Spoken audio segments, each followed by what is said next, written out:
Alright guys, today I'm talking about the biggest mistakes that I see therapists in private practice making with their websites. Stick around for the entire video so that you can make sure you're not making any of these mistakes. Let's dive in.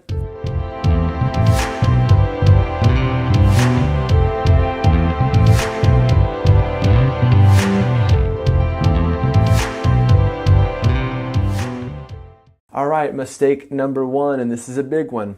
I just talked about this in some other related videos on branding essential terms and how to brand your private practice, but I want you to think about your tagline. A lot of therapists don't even have a tagline, and that's a real missed opportunity. That's an essential branding element that you need to have in place before you publish your website at all. So develop that tagline and get it right. Work with someone who can help you develop that tagline. Ideally, that tagline should be positioned over the hero image of your homepage, so that big bright image over your homepage. The general experience should be top left is your logo, and then all the way to the right is your main call to action, and then they scan down over the hero image, read your tagline, and maybe one more call to action there over the hero image. The eyes scan in a Z formation starting at the top left. So you really want to think about that when you're thinking about how to wireframe and lay out your website. Biggest mistake number two is a therapist who has a website and their message is unclear. I think a lot of therapists dive right into just talking about how qualified they are to help this person, how many trainings they have, all their fancy credentials. And when you do this, you completely lose this potential client. Clients want to know, do you get it? Can you help me? Are you human? Can you create transformation in my life? And you do that by starting to paint a picture of their pain using your words, hooking them in with your copy, eventually pivoting toward the positive, planting a seed of hope, and then calling them into action. If you want to learn more about how to write copy that converts, go to thejohnclark.com/guide to get the free copywriting guide. All right, number three, another big mistake I see therapists making with their websites is the client just doesn't know where to click next. So maybe the client is in fact interested in working with you, but if you don't have the right buttons in the right places, if they're not big, bold, colorful, and differentiated, then the client's not going to know where to go next, even if they do in fact want to work with you. So make sure you get all the right buttons in all the right places. If I can help you with any of this stuff, head on over to thejohnclark.com to apply to work with me. All right, number four, you've got bad images or pixelated images, or maybe images that just don't make sense in the context of your practice and your brand. Images are extremely important. A picture is worth 1,000 words. I think that's entirely true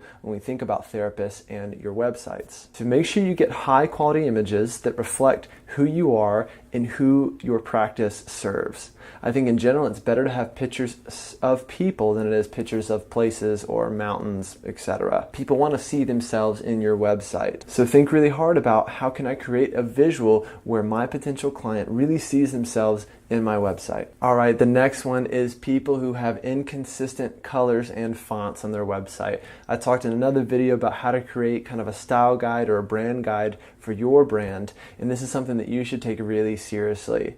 Get clear on what your primary and secondary brand colors are, and get clear on what your primary and secondary fonts are.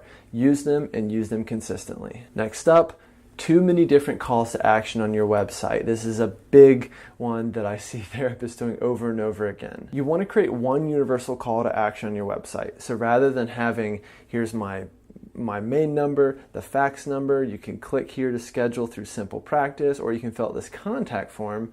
Oof, exhausting. You just want to create one unified call to action and use that call to action throughout the entire website.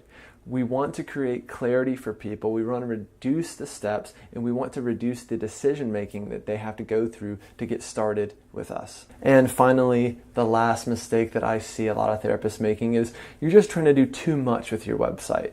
There's way too much going on, way too many words, different sections, different email opt-ins in weird places, and you're just overwhelming people. I think a good therapist website should really read just like a landing page. So strong visual, very strong centered copy, and then one unified call to action that repeats throughout the website. After all, The purpose of your website is really just to deliver a message and then get people to take that unified call to action. All right, I hope you enjoyed this video. Like I said, if I can help you with any of this stuff, I'd absolutely love to. Head on over to John Clark, it's Clark with an E, thejohnclark.com to apply to work with me. Otherwise, hit that subscribe button, hit that like button below, and we'll see you next time.